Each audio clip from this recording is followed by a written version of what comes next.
students, English worksheet number 32 for 10th class and date is 17 September 2020.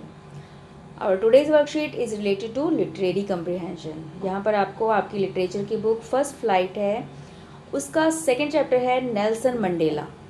उस chapter से ये paragraph लिया गया है और आपको पहले से ध्यान से पढ़ना है, उसके बाद नीचे दिए क्वेश्चंस के आंसर्स देने हैं.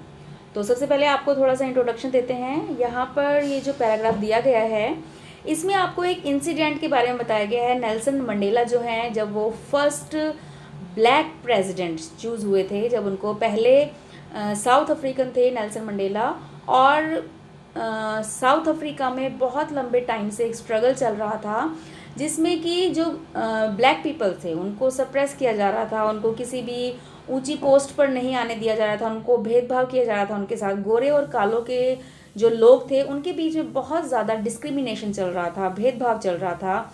तो हमारे जो नेल्सन मंडेला हैं, इन्होंने बहुत लंबा स्ट्रगल किया और लास्ट में इनकी जीत हुई और ये साउथ अफ्रीका के हमारे पहले ब्लैक जो प्रेसिडेंट हैं वो चुने गए. तो थोड़ा सा इंट्रोडक्शन देते हैं, उसके बाद हम अपने पैसेज की तरफ चलेंगे. लॉन्ग वॉक टू फ्रीडम आपकी जो चैप्टर है नेल्सन मंडेला, ये एक बुक है नेल्सन मंडेला के द्वारा लिखी गई, लॉन्ग वॉक टू फ्रीडम. उस बुक का एक छोटा सा ये पैसेज समझ लीजिए. तो ये जो बुक है Long Walk to Freedom is the autobiography of Nelson Mandela. ये ऑटोबायोग्राफी है. ऑटोबायोग्राफी का मतलब होता है नेल्सन मंडेला की खुद की आत्मकथा है, जिसमें इन्होंने बताया है who was the former South African president. जो नेल्सन मंडेला हैं ये कौन है? ये एक भूतपूर्व जो हमारे साउथ अफ्रीकन प्रेसिडेंट हैं. This article is for Nelson Mandela Long Walk to Freedom summary. This chapter is the extract from the Long Walk to Freedom book. ये उनकी बुक थी लॉन्ग वॉक टू फ्रीडम, उसका एक छोटा सा extract है जो आपका ये चैप्टर है. It includes the description of the inauguration ceremony and the citation from his speech and about his journey to being a freedom fighter. और ये जो चैप्टर है इसमें आपको बताया गया है जो इनॉग्रेशन सेरेमनी थी, जो उद्घाटन समारोह था जिसमें जो नेल्सन मंडेला थे ये फर्स्ट प्रेसिडेंट बने थे, ब्लैक प्रेसिडेंट बने थे. तो वहाँ पर एक सेरेमनी, इनॉग्रेशन सेरेमनी रखी गई थी और वहाँ पर इस चैप्टर में उनकी स्पीच और जो उनकी जर्नी थी फ्रीडम फाइटर के रूप में, उसके बारे में आपको बताया गया है. It says about the other countless people who fought for their freedom. और इस बुक में उन्होंने ये भी बताया है उन सभी लोगों के बारे में, काउंटलेस अनगिनत लोगों के बारे में जिन्होंने अपनी आज़ादी के लिए संघर्ष किया. In South Africa a brutal practice named apartheid was very popular in those days. South Africa में एक बहुत ही पाशविक जो प्रैक्टिस या अभ्यास चल रहा था, अपार्थीड. तो it refers to the discrimination between people on the basis of their race and colour. तो ये जो अपार्थीड था ये क्या था? ये एक ऐसा ट्रेंड था जिसमें डिस्क्रिमिनेशन था, भेदभाव किया जाता था. किसके आधार पर? जाति और रंग के आधार पर. जो लोगों की जाति थी और उनका रंग था, गोरे लोग और काले लोग जो थे साउथ अफ्रीका में, उनके साथ बहुत ज़्यादा भेदभाव किया जा रहा था. It was one of the most brutal societies in which dark skin people were deprived of their basic rights. तो यहाँ पर बताया गया है एक ऐसी सोसाइटी के बारे में जहाँ पर जो डार्क स्किन पीपल थे, जो काले रंग वाले जो लोग थे, उनको उनकी सभी जो बेसिक राइट्स थे, उनके जो सभी मौलिक जो अधिकार थे, उन अधिकारों से उनको वंचित किया गया था. This lesson gives us an overview of the struggle of Mandela for making the society with no discrimination on the basis of their colour, caste, race, age और जेंडर. तो इस चैप्टर में बताया गया है नेल्सन मंडेला जो थे उनके उस संघर्ष के बारे में बताया गया है जिसमें उन्होंने एक ऐसी सोसाइटी बनाने के लिए उन्होंने संघर्ष किया था जिसमें जाति, कलर, उनकी जो जाति थी उसके एज और जेंडर के बिहाफ पर, जेंडर मतलब मेल या फीमेल, किसी भी प्रकार का भेदभाव ना हो, ऐसी सोसाइटी के लिए वो स्ट्रगल कर रहे थे और उस स्ट्रगल में उनकी जीत हुई और एट लास्ट वो एक प्रेसिडेंट बन गई. तो चलते हैं अपने पैराग्राफ की तरफ. तो स्टार्टिंग में यहाँ पर कोटेशन दी गई है, a nation should not be judged by how it trends its highest citizens but its lowest one. तो एक कोई देश है, हमें उस देश को जज नहीं किस आधार पर जज करना चाहिए, उसके हाईएस्ट सिटीजन की आधार पर या फिर लोएस्ट। जो हाईएस्ट सिटीजन होते हैं, जो अपर क्लास के लोग होते हैं, जो अपर क्लास के जो नागरिक हैं, उच्च श्रेणी के जो नागरिक हैं, उनके आधार पर नहीं, बल्कि जो लोवेस्ट हैं, जो निम्न श्रेणी के लोग हैं, उसके आधार पर किसी भी राष्ट्र को जज करना चाहिए, उसका आकलन करना चाहिए। अब यहाँ पर नेल्सन मंडेला जो है वो बता रहे हैं 10th May dawn bright and clear. अब जो 10 मई का दिन था वो नेल्सन मंडेला के लिए बहुत ज़्यादा ब्राइट, बहुत ज़्यादा क्लियर डे था।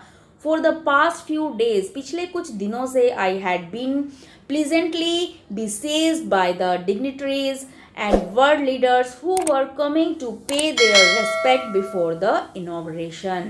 इनॉग्रेशन फंक्शन होने वाला था, उद्घाटन समारोह होने वाला था, और कुछ दिन पहले से ही जो नेल्सन मंडेला हैं उनके चारों तरफ जो डिग्निटरीज थे, जो बड़े बड़े राजनेता थे, जो प्रसिद्ध जो लोग थे वहाँ के, और जो लीडर्स थे, जो वहाँ के नेता थे, तो और जितने भी और जो उच्च श्रेणी के लोग थे, वो नेल्सन मंडेला के चारों तरफ उनको घेरे रहते थे। किस लिए? उनको रेस्पेक्ट देने के लिए, उनको सम्मान देने के लिए। The inauguration would be the largest gathering. जो इनॉग्रेशन था उसमें बहुत बड़ी संख्या में लोग आने वाले थे। एवर द इंटरनेशनल लीडर्स, जिसमें अंतर्राष्ट्रीय जो राजनेता थे वो on south Africa soil, south Africa की ज़मीन पर सभी देशों से, जो अलग अलग देश हैं, विभिन्न देशों के अंतर्राष्ट्रीय जो राजनेता थे वो सभी इकट्ठे होने वाले थे। The ceremonies took place in the lovely sandstone amphitheater formed by the Union Buildings in Pretoria. तो ये जो इनॉग्रेशन फंक्शन था ये कहाँ पर होने वाला था? ये इनॉग्रेशन फंक्शन जो था ये एम्फीथिएटर, सैंडस्टोन, साउथ अफ्रीका में सैंडस्टोन एम्फीथिएटर था, और उसको प्रिटोरिया यूनियन बिल्डिंग्स के द्वारा बनाया गया था। और किस लिए बनाया गया था? 4 decades this had been the seat of the white supremacy, और बहुत लंबे समय से, दशकों से ये जो सीट थी, यहाँ पर जो मेन सीट थी, जो वहाँ पर प्रेसिडेंट की जो सीट हुआ करती थी, उस पर किसी का अधिकार था? वाइट सुप्रीमेसी, उन पर जो गोरे लोग थे उनका पूर्ण अधिकार था। And now it was the site of a rainbow gathering of the different colours and Nations for the installation of South Africa's first democratic non-racial government।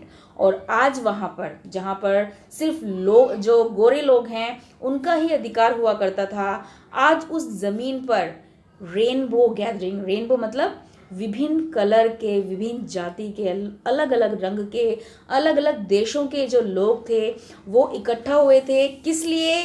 Installing, एक ऐसे साउथ अफ्रीका की इंस्टॉलिंग के लिए, उसकी स्थापना के लिए जो बिल्कुल डेमोक्रेटिक थी, नॉन रेशियल गवर्नमेंट में थी, जहाँ पर अब जो सरकार होने वाली थी वो प्रजातांत्रिक सरकार थी, प्रजा के द्वारा चुनी गई सरकार थी, जिसमें प्रजा के साथ कोई भेदभाव नहीं किया जा रहा था, नॉन रेशियल, किसी जाति या कलर के आधार पर। Autumn day I was accompanied by my daughter Zenani. और उस दिन ऑटम डे, ऑटम क्योंकि 10 मई का दिन था, ऑटम सीज़न था, और मेरी बेटी जो जेनानी थी वो भी मेरे साथ आई थी। ऑन द पोडियम, पोडियम होता है मंच, और मंच पर mister de Klerk was first sworn is as second deputy president. जो मिस्टर डी क्लर्क थे उनको पहले शपथ दिलाई गई थी किसी की? सेकेंड डिप्टी प्रेसिडेंट की, दूसरे डिप्टी प्रेसिडेंट की, उपराष्ट्रपति की। Then Thabo Mbeki was sworn in as first deputy president, और उसके बाद जो थैबो मेबेकी थे उनको पहले डिप्टी प्रेसिडेंट की शपथ दिलाई गई। When it was my turn, अब जब मेरी बारी आई, I pledge to obey and uphold the constitution and to devote myself to the well-being of the republic and its people। तो मुझे शपथ दिलाई गई कि मैं हमेशा आज्ञाकारी रहूँगा, मैं हमेशा ओबे करूँगा जो संविधान है, संविधान का पालन करूँगा, और हमेशा अपने आप को डिवोट करूँगा, अपने आप को अपने रिपब्लिक, अपने राज्य, अपने देश और अपने लोगों के लिए मैं अपने आप को समर्पित कर दूँगा। वी हु वर आउटलॉज, हम यहाँ पर किसको कहा गया है, साउथ अफ्रीकन, जो ब्लैक पीपल्स थे उनके बारे में यहाँ बात हो रही है, जिनको पहले आउटलॉज, अवैध घोषित कर दिया गया था, नॉट सो लॉन्ग एगो, ज़्यादा लंबे समय पहले की बात नहीं है, have today been given the rare privilege to be host to the nations of the world as our own soil।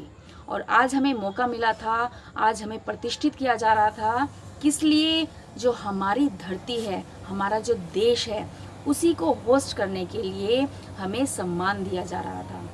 We thank all of our distinguished international guests for having come to take possession with the people of our country of what is after all the common victory for justice।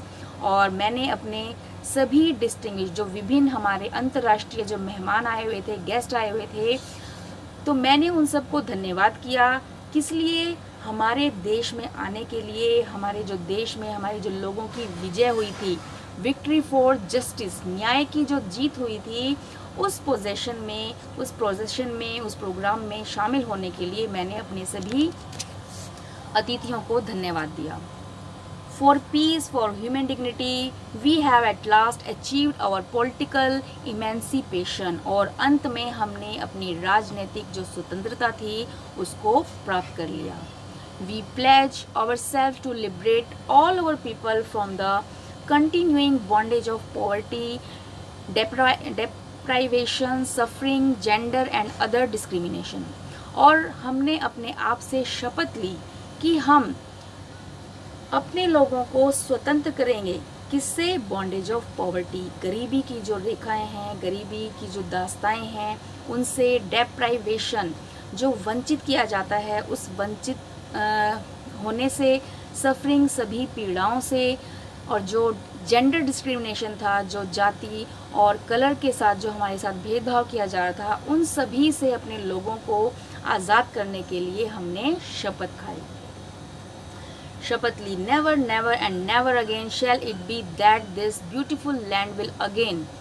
और हमने ये शपथ ली कि हम ऐसा कभी कभी भी नहीं होने देंगे अपनी इस सुंदर धरती पर।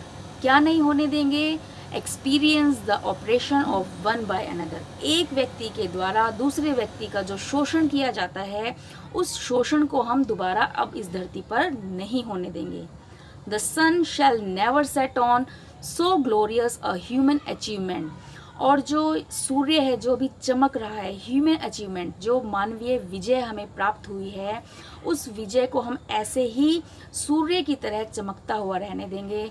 लेट फ्रीडम रीगेन, और हम अपनी स्वतंत्रता को रीगेन, प्राप्त करेंगे। गॉड ब्लेस अफ्रीका, और जो अफ्रीका है, भगवान हमारे अफ्रीका को हमेशा ब्लेस करता रहे, आशीर्वाद ऐसे ही देता रहे। तो आपके क्वेश्चंस हैं, who were coming before the inauguration. तो सबसे पहला क्वेश्चन है कि इनॉग्रेशन में पहले कौन आ गया था। तो आपके पैराग्राफ में ही इनका आंसर है डिग्निटरीज एंड वर्ल्ड लीडर्स। तो आपको यहीं से आंसर मिल जाएगा, dignitaries and world leaders were coming to pay their respects before the inauguration. Next question is, where did the ceremony take place and why. जो सेरेमनी थी, जो फंक्शन था, ये कहाँ पर हुआ और क्यों हुआ। इसका भी आंसर आपको इसी पैराग्राफ में मिलेगा। The ceremonies took place in the lovely sandstone amphitheater formed by the Union Building in Pretoria. किस लिए? For decades this had been the seat of white supremacy and now it was the site of a rainbow gathering or different colors and nations for the installation of the South Africa's first democratic non-racial government. Next question is, who accompanied Nelson Mandela on the inauguration? Inauguration function में Nelson Mandela के साथ कौन आया था? तो यहीं पर आपका आंसर है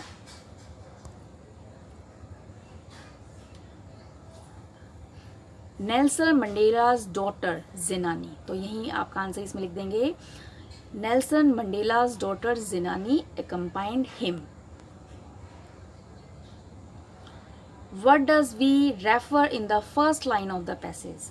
जो we है यहाँ पर आपको रेफर किया है we who were outlaws, हम जिन्हें अवैध घोषित कर दिया गया था, तो यहाँ पर ये जो वी है ये किसको रेफर कर रहा है? तो आपका आंसर देखो यहीं पर ये है, पीपल ऑफ साउथ अफ्रीका। तो आप यहाँ आंसर लिखेंगे we refer to the people of South Africa. And the question number 5 is what did the people of South Africa achieve at last? जो साउथ अफ्रीका के जो लोग थे उन्होंने अंत में क्या प्राप्त किया, क्या हासिल किया? तो आपका आंसर है they at last achieved their political emancipation. उन्होंने अंततः राजनीतिक स्वतंत्रता को प्राप्त किया था। उसके बाद आपको कुछ फिलअप्स दिए गए हैं, आपको राइट ऑप्शन दिए गए हैं, आपको सिनोनिम्स ढूंढने हैं। जो यहाँ पर वर्ड दिया गया है उसका मीनिंगफुल, जो उसका सेम मीनिंग है, उसको इन दोनों में से आपको छांटना है। An open space surrounded by sloping land. तो एक ऐसा खुला स्पेस, ऐसा खुला स्थान जो कि स्लोपिंग लैंड, जैसे कि आप किसी रंगमंच को बोल सकते हैं, जहाँ पर ऑडिटोरियम, जहाँ पर ये क्रिकेट मैच वगैरह होते हैं, क्योंकि ओपन एरिया होता है और चारों तरफ से घिरा हुआ होता है, उसमें सीट्स होते हैं, तो उसको हम क्या कहते हैं? Amphi theatre. Next is platform a person stands on when giving a speech. जब कोई व्यक्ति कोई स्पीच देता है तो किस जगह पर देता है? तो आंसर है आपका पोडियम, मंच पर। स्लेवरी का सिनोनिम है बॉन्डेज, फ्रीडम का सिनोनिम है इमेंसिपेशन। उसके बाद आपको क्या करना है? There are nouns in the text formation, government, which are formed from the corresponding verbs form governed by suffixing at ion or ment। तो यहाँ पर आपको दो वर्ब दी गई हैं, जैसे फॉर्म का मतलब होता है बनाना, गवर्न का मतलब होता है नियंत्रित करना। अब यहाँ पर फॉर्म से वर्ड बना है फॉर्मेशन, गवर्न से वर्ड बना है गवर्नमेंट। तो यहाँ पर वर्ब से आपके वर्ड्स बने हैं, जो नाउन्स बने हैं, तो आपको और भी वर्ड्स ढूंढने हैं। There may be a change in the spelling of some verb noun pairs such as rebel, rebellion. ऐसे ही रिबेल से आपका बना है रिबेलियन, कॉन्स्टिट्यूट से बना है कॉन्स्टिट्यूशन। तो ऐसे ही आपको यहाँ पर वर्ब दी गई हैं, जैसे रिबेल से बना है रिबेलियन, कॉन्स्टिट्यूट वर्ब से बना है नाउन कॉन्स्टिट्यूशन, इमेंसिपेट वर्ब से बना है इमेंसिपेशन, सफ़र से बना है सफरिंग। तो ये थी आपकी आज की वर्कशीट। आई होप आपको अच्छे से समझ में आ गई है। Thanks for watching the video.